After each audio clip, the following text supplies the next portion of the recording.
నమస్కారం. ఇప్పుడు తులా లగ్న జాతకులు కానీ, అలాగే మీన లగ్న జాతకులకు కానీ, వీళ్ళకి లిక్విడ్ క్యాష్ అంటే ధనం అనేది నిరంతరం వస్తుండాలనుకోండి, ధనయోగం కలగాలి.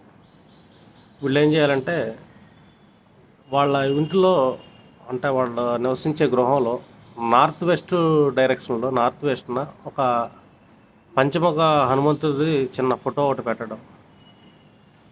రోజుకి ఒకసారన్నా ఆ దిక్కున వెళ్ళి హనుమాన్ చాలీసా అలాంటి చదవటం కానీ, లేదా హనుమ గాయత్రి మంత్రం చదవటం కానీ చేస్తే కనుక వీళ్ళకి ధనయోగం అనేది కలుగుతుందని చెప్పొచ్చు మనం.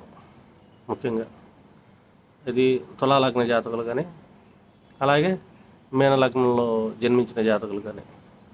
అంటే నార్త్ వెస్ట్న చిన్న ఫోటో ఉంటుంది, ఒక 10 ఇంచెస్ ఫోటో హనుమంతుడిది, పంచముఖ హనుమ గాయత్రి మంత్రం చదివితే సరిపోతుంది.